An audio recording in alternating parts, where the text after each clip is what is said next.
عشاء کا عشاء اذان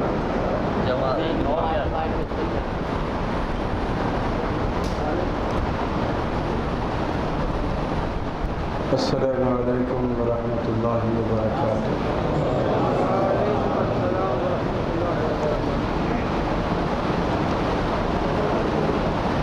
الحمد للہ الحمد للہ المنعم المحسن الدیان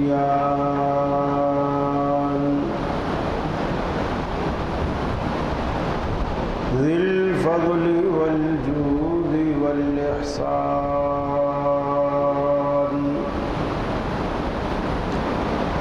ذی الکرم والمغفرة والامتنان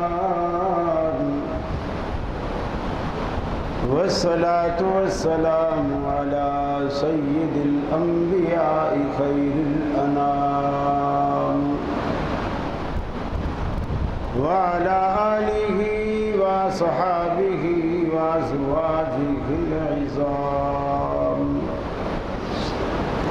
واتباعہ واحبابہ ورفقائہ البررة الکرام، اما بعد فاعوذ باللہ من الشیطان الرجیم، بسم اللہ الرحمن الرحیم،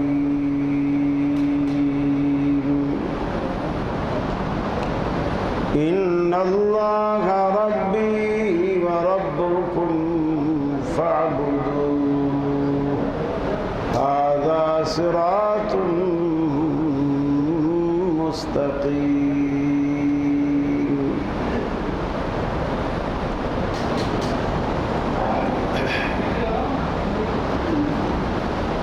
یہ مقصد ہے کہ دنیا سے جہالت دور ہو جائے، کلام اللہ سے مومن کا دل پر نور ہو جائے۔ یا الہی جب تک کہ میرے جسم میں جان رہے، تجھ پہ صدقے تیرے محبوب پہ قربان رہے، میں رہوں یا نہ رہوں پر دل کی ہے یہ دعا، دین احمد اور عزت قرآن رہے۔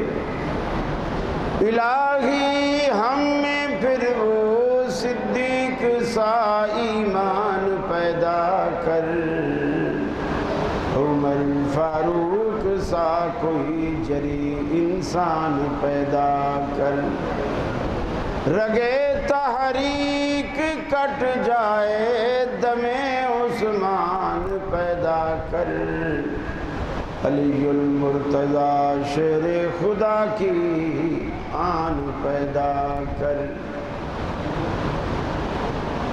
واجب الاحترام علماء کرام، صدر مجلس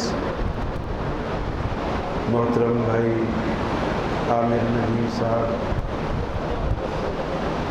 حافظ نعیم صاحب، مولانا عبدالرزاق سولنگی صاحب، اس مسجد کی انتظامیہ اور میرے مسلم بھائیوں، میری مسلم ماؤں بہنوں بیٹیوں، آج ہم 30 مئی بروز اتوار بعد نماز مغرب آپ کے علاقے میں ایک تربیتی اور اصلاحی نشست کے نام سے جمع ہے۔ اللہ سے دعا ہے اللہ ہمیں وہ اہداف پورے کرنے کی توفیق عطا فرمائے، وہ مقاصد پورے کرنے کی توفیق عطا فرمائے۔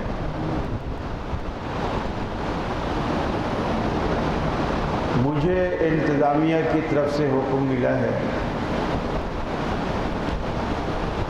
کہ مسئلہ توحید بھی ہو اور اسی کی روشنی میں صراط مستقیم کو بھی متعین کیا جائے۔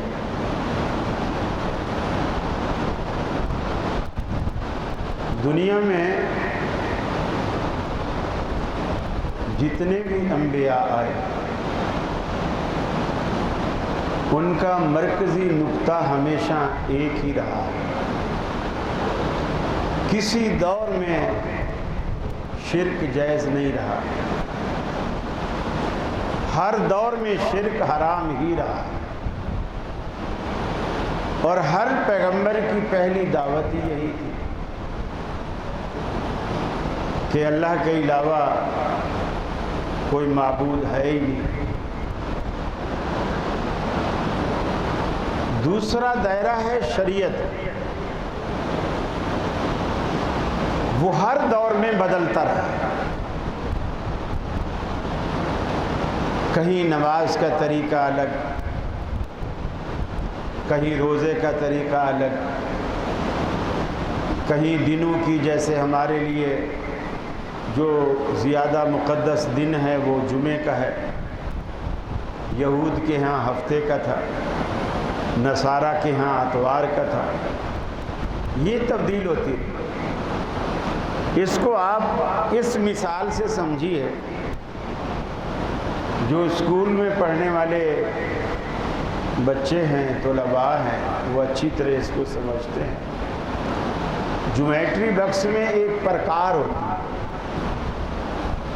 اس میں ایک سرے پر سوئی لگی ہوتی ہے اور ایک سرے میں ایک جگہ ہوتی ہے، اس میں ہم پینسل پھنسا کے نٹ کس دیتے ہیں تو اس میں پینسل پھنس جاتی ہے۔ جو سوئی والا سرا ہے وہ کاغذ کے درمیانی حصے میں ہم پھنسا دیتے ہیں، دبا دیتے ہیں، پریس کر دیتے ہیں، اور جو سائیڈ والا پینسل والا سرا ہے اس کو گول گھما دیتے ہیں تو ایک دائرہ بن جاتا ہے۔ اگر اس کو تنگ کریں گے تو چھوٹا دائرہ بنے گا، بڑا کریں گے تو بڑا دائرہ بنے گا، حتیٰ کہ ایک وقت ایسا بھی آئے گا کہ پرکار اپنے فل سائز پر کھل جائے گی اور وہ پرکار اب اس سے بڑا دائرہ نہیں بنا سکتا۔ تو یہ جو اب چھوٹا دائرہ تھا تو بھی مرکزی نقطہ وہی تھا، ہم نے اور بڑا کیا تو بھی مرکزی نقطہ وہی رہا، اور بڑا کیا تو بھی مرکزی نقطہ وہی رہا، فل سائز پہ کھول دیا تو بھی مرکزی نقطہ وہی رہا۔ یہ جو مرکزی نقطہ ہے یہ توحید ہے، اور وہ جو ارد گرد حالہ ہے، جو دائرہ ہے، وہ شریعت۔ شریعت سکڑتی بھی ہے، شریعت پھیلتی بھی ہے، حتیٰ کہ ہمارے پیغمبر جناب محمد الرسول اللہ صلی اللہ علیہ وسلم کے دور میں اللہ تعالیٰ نے اس پرکار کو فل سائز پر کھول دیا، فل سائز، اور بڑا دائرہ کھینچا، اتنا بڑا دائرہ کہ اس میں قیامت تک آنے والی نسلوں کے تقاضے بھی اسی شریعت سے پورے ہو رہے ہیں، وہ اتنا بڑا دائرہ، لیکن مرکزی نقطہ وہی رہا ہر پیغمبر کے دور۔ اس کی اہمیت اس قدر ہے کہ دنیا میں ابھی لوگ نہیں آئے تھے، انسان پیدا نہیں ہوئے تھے، اللہ تعالیٰ نے حتیٰ کہ آدم علیہ السلام بھی پیدا نہیں ہوئے، کوئی پیدا نہیں ہوا،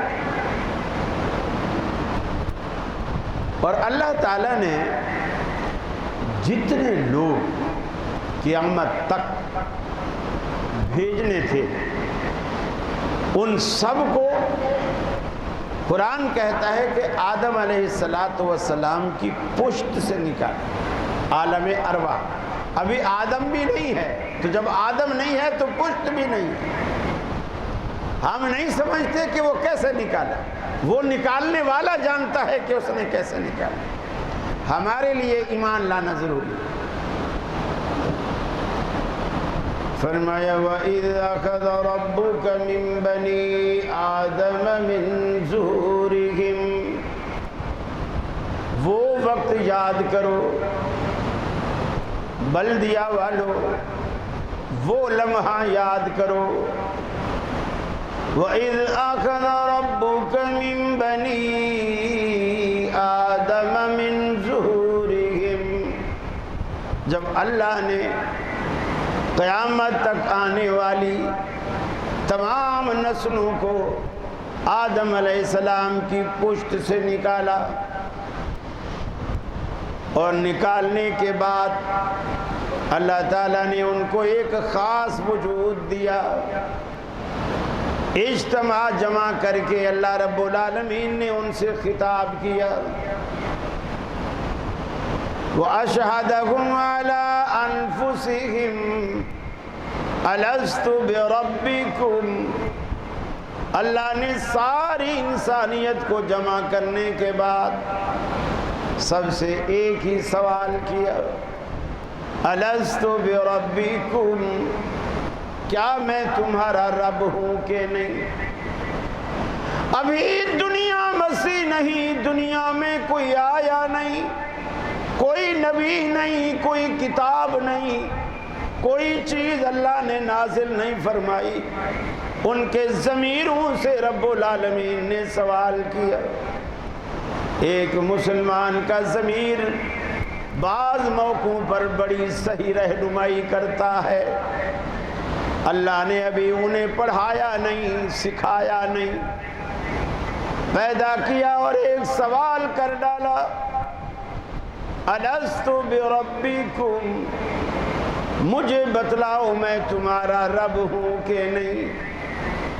ان میں عربی بھی ہیں، عجمی بھی ہیں، گورے بھی ہیں، کالے بھی ہیں، امیر بھی ہیں، غریب بھی ہیں، نمک حلال بھی ہیں، نمک حرام بھی ہیں، سعادت مند بھی ہیں، شقاوت پسند بھی ہیں، سب سے رب العالمین نے سوال کیا، لست بربکم، مجھے بتلاؤ میں تمہیں دنیا میں بھیجنے والا ہوں، میں تمہیں دنیا میں بھیجنے والا ہوں، پوری کی پوری زمین تمہارے لیے بچھونا بنا کے بچھا دوں گا، آسمان کو چھت بنا دوں گا، آسمان کے دامن میں ایسے ایسے کمکمیں لگا دوں گا جو تمہاری راتوں کو روشن کریں گے، تمہیں ایندھن بھی نہیں ڈالنا پڑے گا،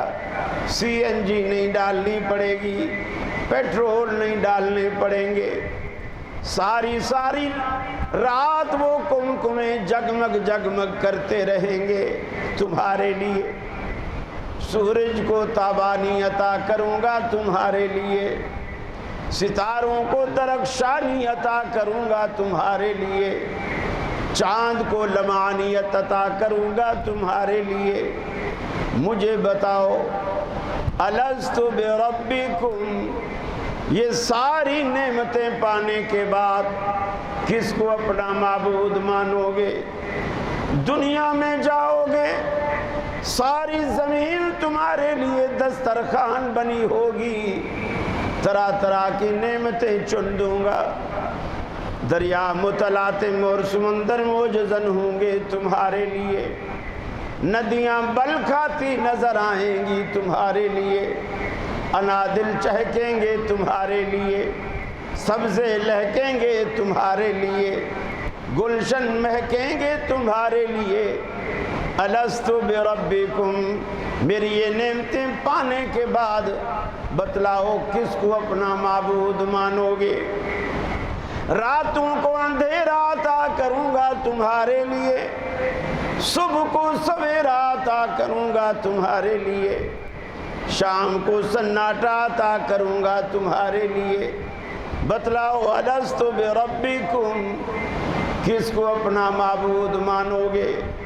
قرآن کہتا ہے سب نے یک زباں ہو کر کے کہا، اس میں بریلوی ہونے والے، دیوبندی ہونے والے، اہل حدیث ہونے والے، شیعہ ہونے والے، ساری کی ساری کائنات موجود ہے، آج دنیا میں آ کر کے مکر جانے والے، اس وعدے کو بھول جانے والے، سارے موجود ہیں. اس وقت قرآن کہتا ہے سب نے یک زباں ہو کر کے کہا قالوا بلا، اللہ کیوں نہیں، تو ہی تو ہمارا داتا ہے، تو ہی تو ہمارا رب ہے، تو ہی تو ہمارا پالنہار ہے. آج دنیا میں پانچوں وقت باوضو ہو کر اللہ کے آگے یہ اقرار کرنے والے ایاک نعبد و ایاک نستعین، اللہ ہم تیری ہی بندگی کرتے ہیں، تجھ ہی سے مدد مانگتے ہیں. لیکن جیسے نماز سے فارغ ہوئے باہر نکلے پاؤں پھسلا یا علی مدد، اس وعدے کو سارے بھول چکے. یعنی آپس میں تو لوگ دھوکہ کرتے ہی ہیں، رب سے بھی دھوکے، رب سے بھی دھوکے. موحد ہونا اتنا کارآمد اور اتنا میں سمجھتا ہوں اللہ کے فضل اور کرم کی بات ہے کہ اس سے بڑا فضل ہو ہی نہیں سکتا کہ آدمی کسی کو عقیدہ توحید عطا، اللہ رب العالمین کسی آدمی کو عقیدہ توحید عطا کرے. اور ایک توحید ہوتی ہے اعتقادی نظریاتی، وہ تقریباً ہر کلمہ پڑھنے والے کو حاصل. آپ شیعہ سے پوچھیں شرک جائز ہے، کہے گا توبہ توبہ استغفر اللہ، شرک تو حرام. آپ بریلوی سے پوچھیں وہ بول کہ شرک جائز ہے، بولے گا توبہ استغفر اللہ، شرک تو حرام. دیوبندی یہی بولے گا، اہل حدیث یہی. یہ نظریاتی توحید جسے ہم سب مانتے. ایک توحید ہے عملی جسے کوئی کوئی مانتا ہے. وہ عملی توحید کیا ہے؟ جو قبر پہ جھکا ہوا ہے نا، قبر کو سجدہ بھی کر رہا ہے، آپ اس سے پوچھیں شرک حلال ہے، وہ کہے گا نہیں حرام ہے. جب اسے یہ کہیں کہ یہ جو تو کر رہا ہے یہ کیا ہے، یہ کیا ہے، اللہ کا در چھوڑ کر تو غیر اللہ کے آگے جھکا ہوا ہے، ان سے امیدیں رکھتا ہے جو فوت ہو گئے. دیکھو اللہ نے بہت ساری باتیں دنیا میں ہمیں دکھلائی ہیں، اگر انسان ان باتوں پہ غور کرے تو عقیدہ توحید بالکل سمجھ آ جاتا ہے. انسان جب فوت ہوتا ہے نا، آپ مساجد میں اعلان کرتے ہیں، مثلا آج مغرب کو اعلان ہوا فلاں فوت ہو گیا، کل ظہر کی نماز میں اس کا جنازہ ہے. بعض کے رشتہ دار باہر رہتے ہیں، دور رہتے ہیں، وہ آ رہے ہوتے ہیں، ان کے انتظار میں میت کو رکھا ہوا ہوتا ہے، آج فوت ہوا کل دفنائیں گے. اب یہ جو رات بھر کا پیریڈ گزرتا ہے، اگر گرمی کا موسم ہے تو لوگ سرد خانے میں رکھوا دیتے ہیں، نہیں تو گھر میں ہی چارپائی پہ رکھ دیتے ہیں، نیچے برف کا بلاک رکھ دیتے ہیں، پنکھے لگا دیتے ہیں وغیرہ وغیرہ. وہ میت چاہے بزرگ کی ہو چاہے گنہگار کی ہو، ایمانداری سے بتائیے آج تک کسی شخص نے کسی میت کو سانس لیتے ہوئے، کروٹ بدلتے ہوئے، پاؤں ہلاتے ہوئے، ہاتھ ہلاتے ہوئے، ہونٹ ہلاتے ہوئے، یا آنکھوں کی پلکیں کھولتے اور بند کرتے ہوئے اس عرصے میں دفن سے پہلے کبھی کسی نے دیکھا؟ نہیں. اگر کوئی جھوٹ بولے وہ الگ بات ہے. جیسے آپ نے یہ بھی قصہ سنا کہ ممتاز قادری کی میت کو جب ایمبولینس میں رکھا گیا اور اس کا ابا آیا، پیچھے ڈگی کھولی تو ممتاز قادری اٹھ کے ابا سے لپٹ گئے، اٹھ کے ابا سے لپٹ گئے. ادھر سے پولیس والے آئے کہ شاید کوئی بندہ ایمبولینس سے میت کو نکال. پولیس والے بھاگے آئے تو ممتاز قادری نے دیکھ لیا، فٹافٹ ابا کو چھوڑا اور پھر لیٹ گیا اور ابا پھر الگ ہو گیا. اب کوئی پوچھے کہ تم یہ تعریف بیان کر رہے ہو یا تم اپنی توہین کر رہے ہو کہ تم نے زندہ ممتاز قادری کو دفنا دیا. جب اٹھ کے ابا کو جفا ڈال رہا ہے تو ایمانداری سے بتاؤ اس بندے کو اٹھا کے گھر لانا چاہیے یا قبرستان لے جانا چاہیے جو ابا کو جفا ڈال رہا ہے؟ سوچنے کی بات. یہ اصل میں مشرک آدمی کی جو عقل ہے نا، لوگ تو کہتے ہیں مشرک کی عقل گھٹنے میں ہوتی ہے، میں کہتا ہوں ہوتی ہی نہیں، گھٹنے میں بھی نہیں ہوتی، ہوتی ہی نہیں. یہ باتیں نہیں سمجھ میں آتی ہیں. اب وہ کل تک دفنانا ہے، بیچ میں پڑا ہوا ہے. کوئی آپ نے بڑے سے بڑا بزرگ ایسا دیکھا ہے جس نے کہا ہو کہ بھی میں کل کفن جو ہے وہ کپڑا مارکیٹ میں جا کر اپنی پسند کا خود لاؤں گا؟ کبھی ایسی میت دیکھی آپ بھی ساتھ ہوں پروٹوکول کے ساتھ، آگے مردہ جا رہا ہے، پیچھے ساری برادری جا رہی ہے، کیا جی یہ ہمارا جو چودھری فوت ہو گیا ہے وہ اپنی پسند کا کپڑا لینے مارکیٹ جا رہا ہے. تو لوگ بھی بولیں گے بے وقوف ہو، وہ جا بھی رہا ہے اور کہہ رہے ہیں چودھری فوت بھی ہو گیا. فوت ہونے والا چلتا نہیں ہے، چھوتا نہیں ہے، دیکھتا نہیں ہے، سنتا نہیں ہے، حرکت نہیں کرتا، تو وہ کیسا ہے؟ پھر کوئی دنیا میں کتنا بڑے سے بڑا بزرگ، کتنا بڑے سے بڑا بزرگ فوت ہو جائے، غسل میت کے لیے کبھی وہ خود غسل خانے جاتا ہے؟ جاتا ہے غسل خانے؟ غسل آپ کراتے ہیں. اور اگر زندہ ہو کسی کو اجازت دے گا کہ میرا استنجا کراؤ؟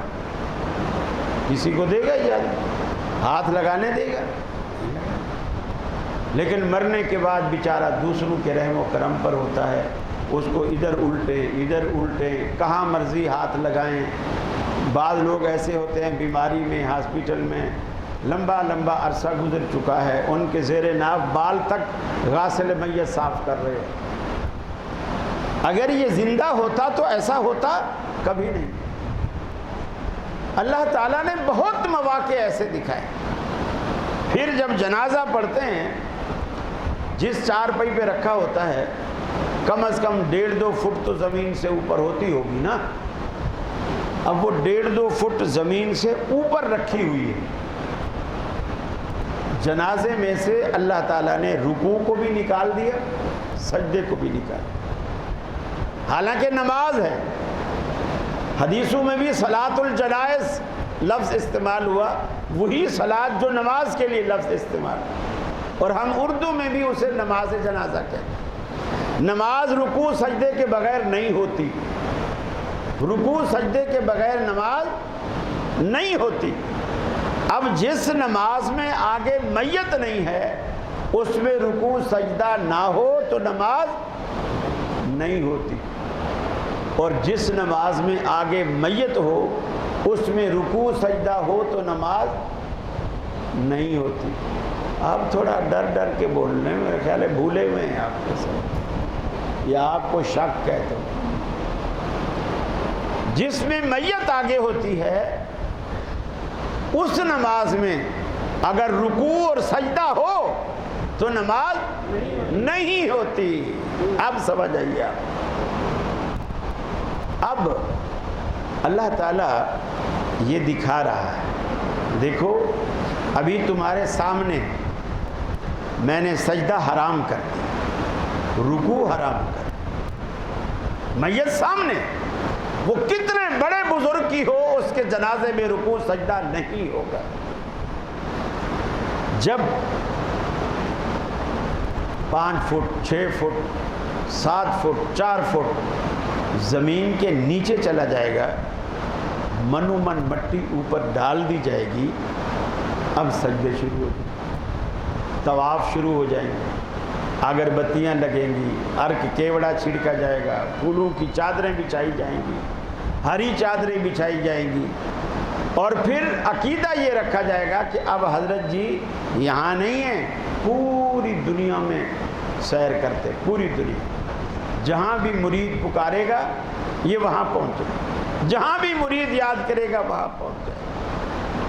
میرے بھائی، ہم جو اللہ سے وعدہ کر کے آئے ہیں کہ اللہ تو ہی ہمارا رب ہے، تو ہی ہمارا داتا، عالم ارواح میں، آج وہ وعدہ ہم بھلا بیٹھے، اس وعدے کو ہم بھول گئے، بالکل بھی ہمیں یاد نہیں رہا، اور ایسی صورتحال ہو گئی، یقین مانیے، چونکہ ہم نے ایک بڑا طویل عرصہ پارٹیشن سے پہلے ہم نے ہندوؤں کے ساتھ گزارا ہے، بڑا طویل عرصہ، اور ان بدبختوں کے ہمارے معاشرت پر بڑے اثرات ہیں، عقائد میں بھی، نظریات میں بھی، عملی زندگی میں بھی بڑا فرق صرف اتنا ہے، یہ بات میں نے ایک دفعہ ٹی وی پہ کی تو بھائی ناراض ہو گئے سارے، کہنے لگے قرآن میں جتنی بھی آیات ہیں نا اس میں آتا ہے من دون اللہ، اللہ کے سوا، یہ اس سے بت مراد، اور ہندو لوگ جو عبادت کرتے ہیں وہ، یہ جو اولیاء اللہ ہیں یہ کوئی اللہ کے غیر تھوڑی ہیں، یہ تو میں نے کیا اللہ کے غیر نہیں ہے تو کیا اللہ ہے؟ کیا اللہ ہے؟ دیکھیے اللہ کی ایک ذات، اس ذات کے علاوہ جو بھی ہے وہ غیر اللہ ہے، یعنی وہ اللہ نہیں، اللہ کے علاوہ جو کچھ ہے اللہ نہیں، اور غیر اللہ کو جب سجدہ ہم کہتے ہیں کہ حرام ہے، اس کا مطلب یہ ہوتا ہے کہ اللہ کی ذات کے علاوہ کسی چیز کے آگے بھی جھکنا حرام، کسی بھی چیز کے آگے۔ تو میں نے ٹی وی میں کہہ دیا، اور سچی بات ہے، بس یہ اللہ تعالیٰ کہلواتا ہے، وہ توفیق دیتا ہے، وہ کہلواتا ہے۔ ایک تو ہوتا ہے نا کہ میں نے اپنی مسجد میں بیٹھا ہوں، یہاں اپنی مسجد میں بیٹھا ہوں اور یہاں بات کر رہا ہوں، یہ ایک دوسری بات۔ ایک یہ ہے کہ ایک چینل پہ دوسرے سارے مختلف مذہب کے چوٹی کے علماء وہ بیٹھے، کوئی امام اہل سنت کہلاتے ہیں، کوئی مفتی کہلاتے ہیں، کوئی مناظر کہلاتے ہیں، کوئی کیا کہلاتے ہیں، اور یقین مانیے میں نے آزمایا ہے، دیوبندیوں کو بھی آزمایا ہے، اور آپ لوگوں نے اگر وہ پروگرام دیکھے ہوں تو وہ سارے ایک ہو جاتے ہیں، کوئی بھی میرا ساتھ نہیں دیتا، سارے ایک ہو جاتے ہیں۔ یہ عجیب تماشا ہے، حالانکہ توحید تو ہماری دیوبند بھی کہتے ہیں کہ جی ہماری مشترکہ ہے، ہم بھی مواحد ہیں، لیکن میں نے وہاں نہیں دیکھا کہ کسی مسئلے میں میرا ساتھ دیا۔ اب میں نے یہ کہا کہ بھائی مجھے یہ تو بتاؤ، یہ جو قبر میں بزرگ لیٹا ہوا ہے اور ہندو جس مورتی کو پوج رہا ہے، اس میں اور اس میں کیا فرق ہے؟ وہ پتھر میں اپنے کسی بزرگ کی تصویر اتارتا ہے، اور تم پتھر کے اندر کسی بزرگ کو لٹاتے ہو، تم لٹاتے ہو اور وہ کھڑا کر دیتے ہیں، وہ مورتی کو کھڑا کرتے ہیں، ایسے تم لٹا دیتے ہو۔ بولے دیکھو توبہ توبہ توبہ، ان کو یہ معافی منگواؤ، ان کو بولو یہ الفاظ واپس لے، اس نے ہزاروں لاکھوں لوگوں کا دل دکھایا ہے، یہ دکھایا۔ ارے تم قرآن کے خلاف کہو، حدیث کے خلاف کہو، کسی کا دل نہیں دکھتا، اور تمہارا ہی دل اتنا کانچ کا بنا ہوا ہے، جو ذرا سا حق بات کہہ دو تو ٹوٹ جاتا ہے آدمی تھوڑا سا۔ اقبال نے کہا کہ سمجھ میں نقطہ توحید آ تو سکتا ہے، تیرا دماغ ہی بت خانہ ہو تو کیا کہیے۔ یہ آسان نہیں ہے، یعنی یہ مشکل نہیں ہے توحید کا سمجھ میں آنا۔ اس کے لیے ضروری نہیں آپ کو قرآن کا ترجمہ آتا ہو، ضروری نہیں آپ کو بخاری آتی ہو، ضروری نہیں آپ کو مسلم، ترمذی، نسائی، ابن ماجہ اور دیگر بہقی، مسند احمد اور ابن ابی شیبہ، دیگر کتب حدیث آپ کو آتی ہوں، یہ ضروری نہیں۔ اللہ کے رسول نے بکریاں چرانے والے جو اسکول اور مدرسے کے نام سے بھی واقف نہیں تھے، آپ نے انہیں توحید سمجھائی۔ اونٹ چرانے والے، اس زمانے میں مسجد مدرسے کا وجود ہی نہیں تھا، کوئی تصور بھی نہیں کر سکتا تھا لکھنے پڑھنے کا، آپ نے ان کو سکھایا۔ اور آج اللہ بھی ہمیں یہ دعوت دیتا ہے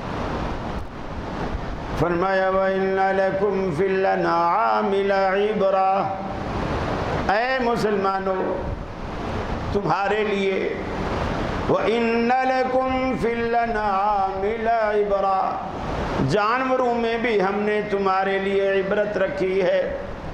نُسْقِيكُم مِّمَّا فِي بُطُونِهِ، ذرا ناشتے کی ٹیبل پر رکھے ہوئے دودھ کے گلاس پر غور کرو. پینے سے پہلے اتنا ضرور سوچو کہاں سے آیا، کیسے آیا، کس نے بھیجا، کن پروسیس سے گزر کر تمہارے گلاس میں آیا. نسقیکم مما فی بطونہ من بین فرث ودم لبنا خالصا، گوبر میں سے، خون میں سے، چارے میں سے ایک تمہارے لیے سفید اور شفاف دودھ تمہارے ظرف میں لانے والا کون ہے؟ بولو نا بلدیہ والو کون؟ اللہ کا قرآن کہتا ہے تمہاری بھینس کی رنگت کالی، خون کی رنگت سرخ، گوبر بدبودار، پیشاب پیلا، ان ساری منفی چیزوں میں سے گزار کر کون ہے جو تمہارے گلاس میں آنے والے دودھ میں گوبر کی بدبو کو بھی شامل نہیں ہونے دیتا، پیشاب کی پلاہٹ کو بھی شامل نہیں ہونے دیتا، خون کی سرخی کو بھی شامل نہیں ہونے دیتا، اور بھینس کی سیاہی کو بھی شامل نہیں ہونے دیتا. کون ہے وہ؟ اور پھر جب یہ سارے انتظام رب العالمین کرتا ہے تو پھر 11ویں ہو یا 12ویں، پہلی ہو، دوسری، تیسری، چوتھی، پانچویں، چھٹی، ساتویں، 10ویں، کوئی بھی تاریخ مہینے کی آ جائے، جب بھی دودھ کو بانٹو اسی کے نام پر بانٹو جس نے تمہیں یہ نعمت عطا کی ہے. پیر عبد القادر جیلانی نے بھینس کے سینگ نہیں بنائے، دم نہیں بنائی، بھینس کا چارہ نہیں بنایا، اندر دودھ بنانے والی مشین بھی پیر عبد القادر جیلانی نے نہیں لگائی. ہم پیروں کے دشمن نہیں، ہر بندے کو اس کا حق دیجئے، مگر جو خاص خدا کا حصہ ہے بندوں میں اسے تقسیم نہ کر.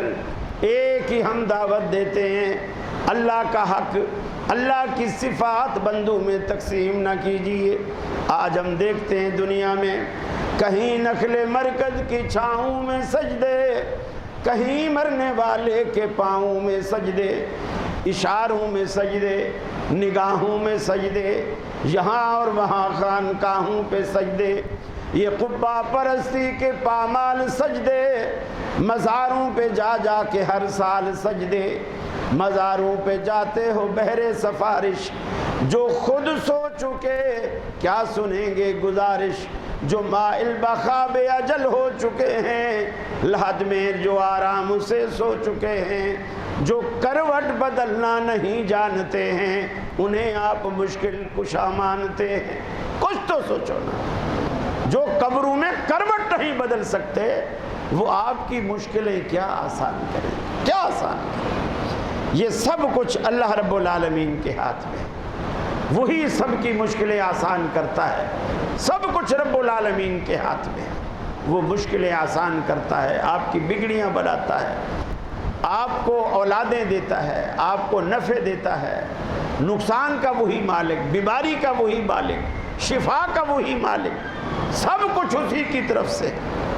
اب ایسا بھی ہے دنیا میں، کوئی کہتے ہیں کہ جی آپ کو اگر لڑکے چاہیے تو آپ لاڑکانہ چلے جاؤ، وہاں مزار پہ جو چڑھاوے لوگ چڑھاتے ہیں اس میں کوئی خاص مزار ہے جہاں چنے ڈالے جاتے ہیں، اور کچھ مزار ہیں جہاں چاول کی بنی ہوئی، ہم تو اسے پھلیاں کہتے ہیں، آپ پتہ نہیں کیا کہتے ہیں، جو مرمرے میں بھی کام آتی ہیں وہ ڈالتے ہیں. اگر پھلی اٹھا کے کھا لو گے تمہاری بیوی کھا لے گی تو لڑکی پیدا ہوگی، چنا اٹھا کے کھا لو گے تو لڑکا پیدا ہوگا.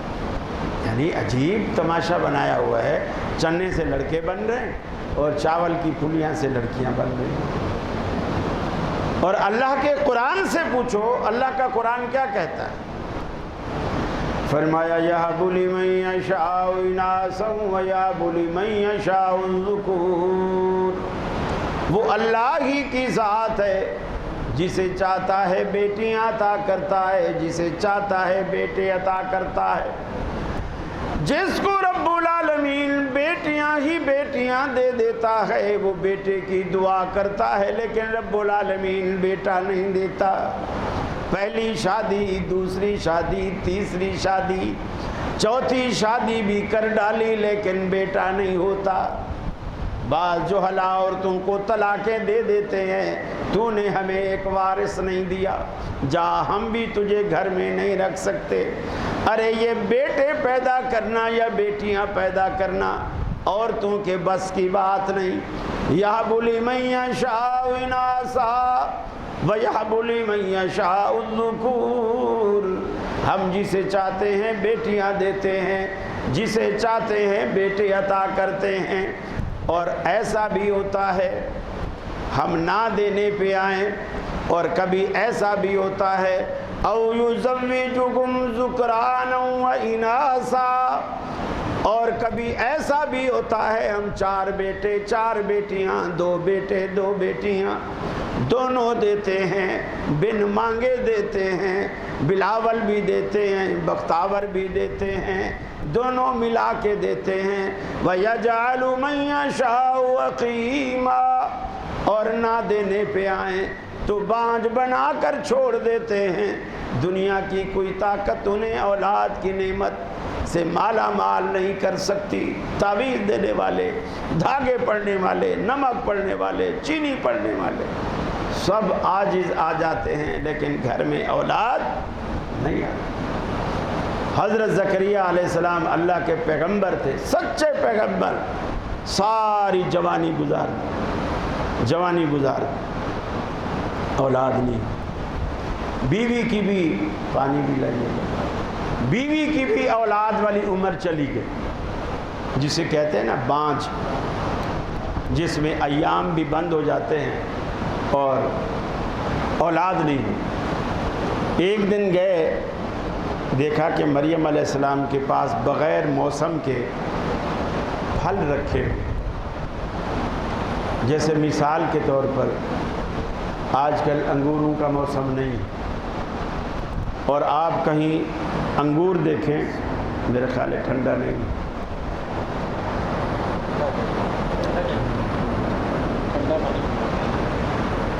تو حضرت زکریہ علیہ السلام مریم علیہ السلام کے پاس گئے، دیکھا کہ بغیر موسم کے پھل رکھے ہوئے جن کا موسم ہی نہیں ہے۔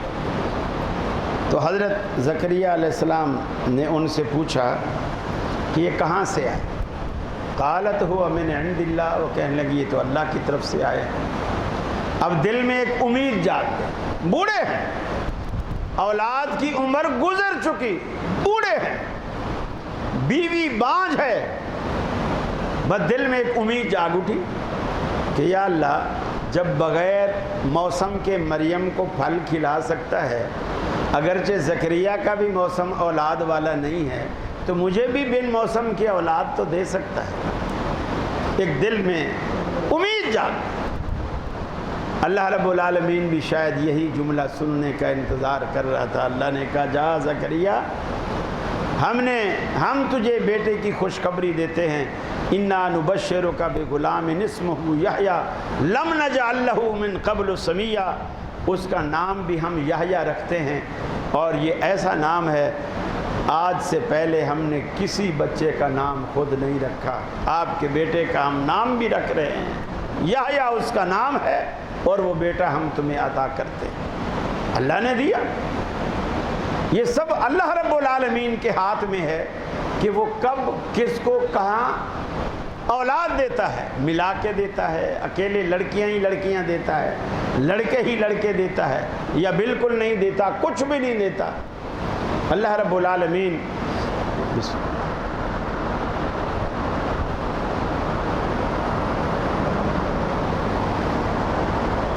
وہاں بھی چپ بیٹھے رہتے ہیں، بریلویوں کا مولوی پانی پیے تو لوگوں کو کہتا ہے صلوات پڑھو، آپ کچھ پڑھتے ہی نہیں، سارے دیکھتے رہتے ہیں کہ مولوی کیا پی رہے ہیں۔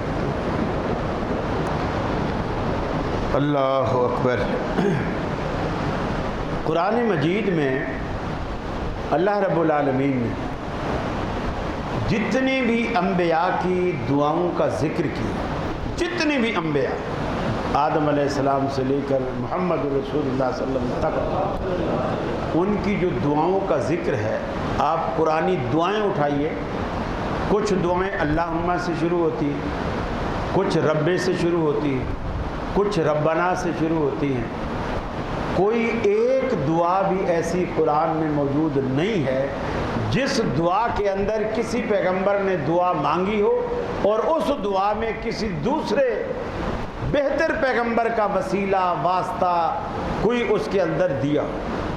جس طرح ہمارے ہاں ایک رواج بن چکا ہے، تجھے حسن حسین کا واسطہ، تجھے پنٹن پاک کا واسطہ، تجھے غوث پاک کا واسطہ، وغیرہ وغیرہ۔ اب دیکھیے بڑا عجیب فلسفہ ہے۔ بغداد یہاں سے ہزاروں میل کے فاصلے پر بغداد، اور پیر عبد القادر جیلانی کی اپنی زبان کیا تھی؟ عربی زبان، عربی کے علاوہ کوئی زبان نہیں جانتا۔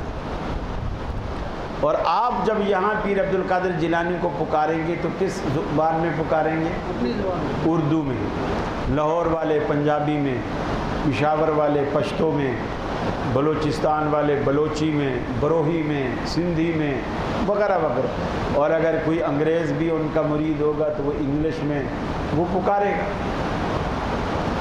پیر صاحب کو عربی کے علاوہ کوئی زبان نہیں آتی، وہ کیسے سمجھے گا؟ اللہ تعالیٰ ہر زبان سمجھتا ہے۔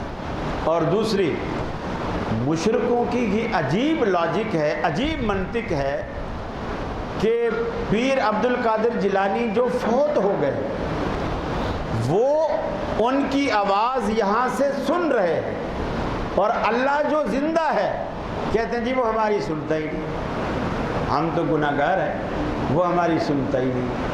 پیر عبد القادر جیلانی سن رہا ہے قبر میں، اور اللہ جو شاہ رگ سے بھی زیادہ قریب ہے وہ نہیں سنتا۔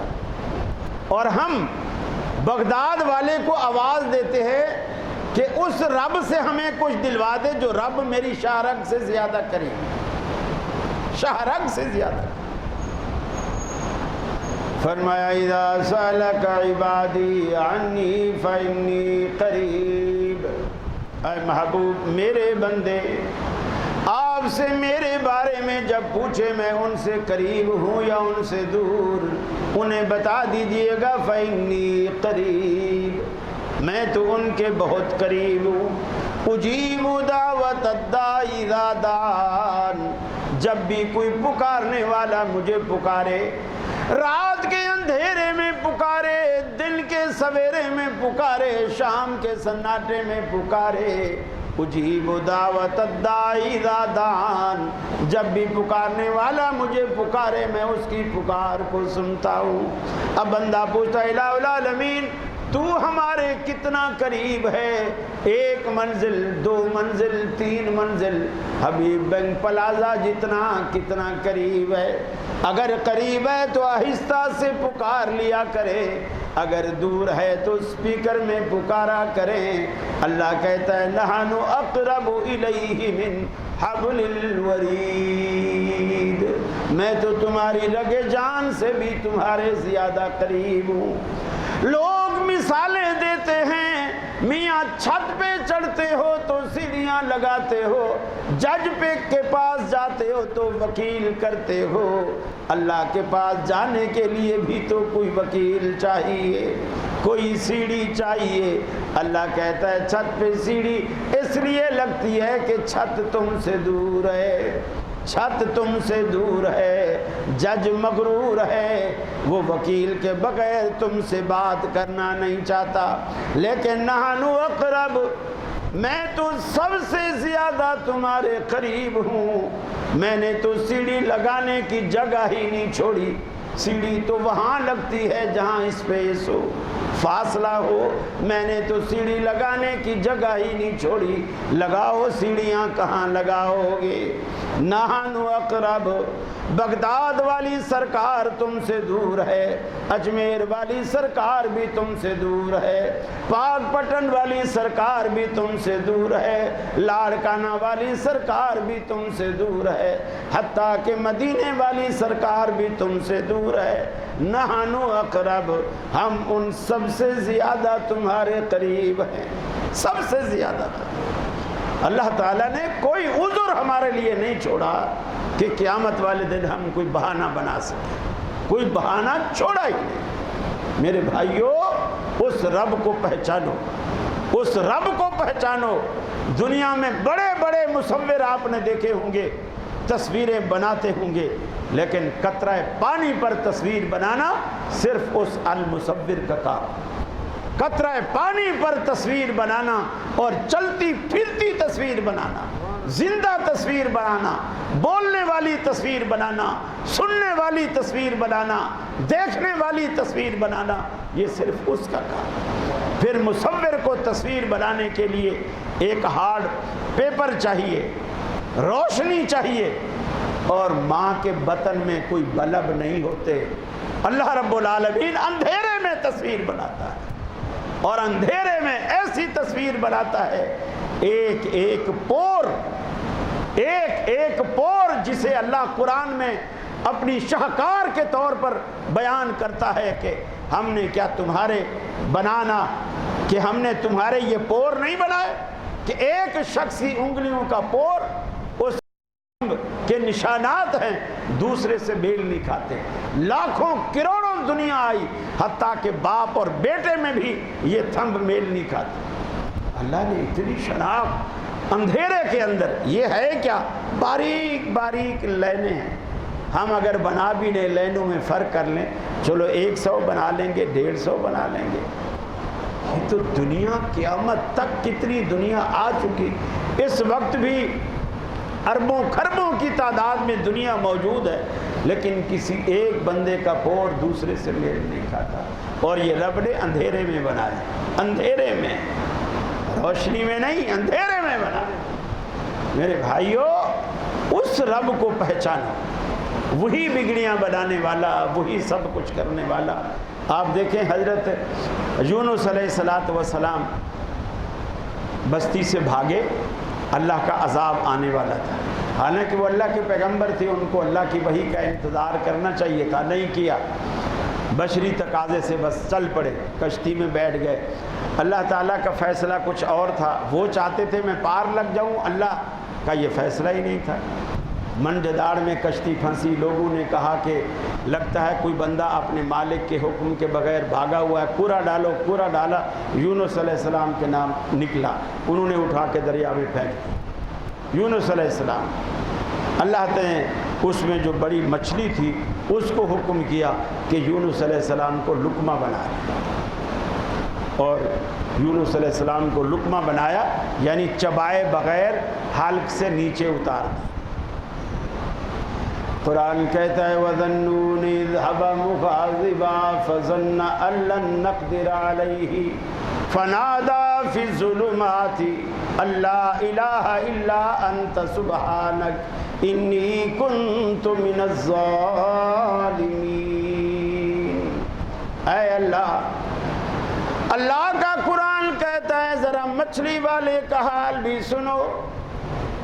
جب غضبناک ہو کر کے وہ اپنی بستی اور علاقہ چھوڑ کے چل پڑا، وہ سمجھا ہم اسے روکنے پر قادر نہیں، مگر ہم نے اسے روک کر دکھایا، اور وہ جب مچھلی کا نوالا بن گیا، فنادا فی الظلمات، سیدنا یونس علیہ السلام نے کئی اندھیروں میں اپنے رب کو پکارا، اندھیروں میں پکارا، رات کی سیاہی کا اندھیرا، سمندر کی گہرائی کا اندھیرا، شکم ماہی کا اندھیرا، تینوں اندھیروں میں یونس کے لبوں پر کس کا نام آیا؟ بلدیہ ٹاؤن والوں، اللہ کا قرآن کہتا ہے لولا انہ کان من المسبحین اگر یونس کے لبوں پر ہمارا نام نہ آتا، یونس اپنی مشکل میں ہمیں نہ پکارتا،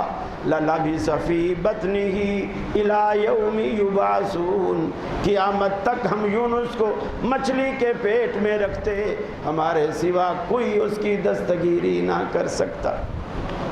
پیغمبر بھی مجبور ہیں، یہ ہے رب۔ اور یہاں لوگ ایسی خام خیالیوں میں گرے ہوئے ہیں کہ میاں ہم نے تو ایسے پیر کی بیعت کر رکھی ہے، جب اللہ کی عدالت لگے گی پیر صاحب عرش کا پایا پکڑ کے کھڑے ہوں گے، اور جب لوگ حساب کتاب کے لیے آ رہے ہوں گے، جب ہماری باری آئے گی پیر صاحب دیکھیں گے یہ تو اپنا مرید ہے، اللہ سے کہے گا، اللہ تعالیٰ سے پیر صاحب کہیں گے یا اللہ یہ تو اپنا مرید ہے جانے دے، اللہ بھی کہے گا ڈبل ہے جانے دے۔ میرے بھائیوں، اللہ کے رسول سے اماں عائشہ نے پوچھا تھا، اے اللہ کے رسول حل تذکرون اہلیکم یوم القیامت یا نبی اللہ، اے اللہ کے رسول کا قیامت والے دن آپ ہمارے کسی کام آئیں گے؟ آپ نے فرمایا اما فی ثلاثت مواطن لا یذکر احد احدا، ایسا 3 جگہیں آخرت میں ایسی ہیں جہاں کوئی کسی کو یاد نہیں کرتا۔ اس میں ایک پل صراط ہے، ایک جب نام اعمال تلے گا، اور ایک جب تلنے کے بعد اس کا رزلٹ نکلے گا اور لوگوں کو دیا جائے گا، کسی کو دائیں میں کسی کو بائیں میں، اس کے اتنا نفس و نفسی کا عالم ہوگا کہ ہر کوئی پریشان ہوگا اور کوئی کسی کو یاد نہ کرے۔ میرے بھائیوں، اللہ تعالیٰ سے ڈرو، شرک سے بچو، عملی شرک سے بچو۔ یہ لوگ کہتے ہیں یہ ہم مزارات کے دشمن، ہم مزارات کے دشمن نہیں، ہم شرک کے دشمن، ہم شرک کے دشمن۔ آپ قبر بناؤ، اللہ کے رسول کے زمانے میں بھی قبریں ہوتی تھی، قبریں بنتی تھی۔ آپ نے حضرت علی کو کہا تھا جب مکہ فتح ہوا، علی پورے مکے میں پھیل جاؤ، جہاں تصویر دیکھو مٹا دو، جہاں ایک بالش سے اونچی قبر دیکھو برابر کر دو۔ پھر یہ بھی نہیں کہا کہ ایک بالش رہنے دو، کہا اس کو برابر کر، زمین کے برابر۔ تو یہ اللہ کے رسول کے کام ہیں۔ میرے بھائیوں، شرک سے بچو، اللہ کے نبی کی سنت کو اپناؤ، اپنی خوشی اور غمی کے اصول وہی بناؤ جو رسول اللہ صلی اللہ علیہ وسلم نے صحابہ کرام کو سکھلائے اور دیے، اور اپنی 23 سالہ دور نبوت کی زندگی میں اللہ کے رسول نے کر کے دکھائے۔ اللہ سے دعا ہے اللہ تعالیٰ مجھے بھی اور آپ کو بھی عمل کرنے کی توفیق عطا فرمائے۔ وآخر دعوانا ان الحمد للہ رب العالمین۔ اگر کوئی اور اسپیکر ہو تو ان کو دے دو اور یہ پڑھتے رہیں گے، میں جواب دیتا رہوں گا۔ ایسا ہے کوئی مائک ہے؟ اور نہیں، ہاں یہ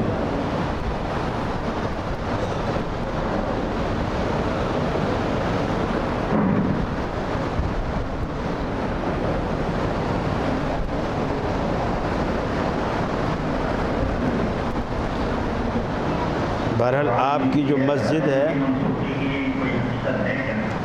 کس کی منسوخی، تو وہ بتائیں گے نا جو کہتے ہیں کہ منسوخ ہے، ہم تو کرنے کی بتائیں گے، ہم کرتے ہیں۔ دیکھیے ہر فعل کا کوئی فاعل ہوتا ہے، ہر منسوخ کا کوئی ناسخ ہوتا ہے۔ اگر رفع الیدین مثلا ہم کہتے ہیں سابقہ کتابیں منسوخ ہو گئی، تو ان سابقہ کتابوں کو کس کتاب نے آ کے منسوخ کیا؟ قرآن مجید۔ ہم کہتے ہیں سابقہ انبیاء کی نبوت منسوخ ہو گئی، ان کو کس کی نبوت نے منسوخ کیا؟ محمد رسول اللہ صلی اللہ علیہ وسلم۔ اب یہ تو رفع الیدین نہ کرنے والے بھی مانتے ہیں کہ جی پہلے کرتے تھے، ہم بھی کہتے ہیں کرتے تھے، وہ بھی کہتے ہیں پہلے کرتے تھے، پھر یہ کہتے ہیں کہ وہ منسوخ ہو گئی۔ اب کس نے منسوخ کیا وہ حکم دکھاؤ، وہ حکم دکھاؤ کہ جی یہ حکم ہے جس سے رفع الیدین منسوخ ہو گئی اور اللہ کے رسول نے منسوخ کیا ہے۔ اور دوسری بات یہ عقل کے بھی خلاف ہے کہ ایک کام کو اللہ کے رسول کرتے ہوں، پہلے ایک کام کرتے ہوں، پھر اسی اپنے کام کو اس طرح منع کریں کہ تمہیں کیا ہو گیا ہے، تم گھوڑوں کی دموں کی طرح دمیں ہی لاتے ہو۔ صحابہ نہیں سوچیں گے کہ یار کل تو اللہ کے رسول خود کر رہے تھے اور آج کہہ رہے ہیں یہ گھوڑے کی دم ہلا رہے تو ہم نے تو آپ کو دیکھ کر شروع کی ہے، آپ کو دیکھ۔ وائل ابن حجر رضی اللہ تعالیٰ عنہ اسلامک ہسٹری میں صحابہ کرام کی زندگی میں سب سے آخری دور میں اسلام لانے والا صحابی ہے حضرت وائل ابن حجر۔ جسٹس تقی عثمانی نے اپنی کتابوں میں، درس بخاری میں جگہ جگہ بیان کیا اس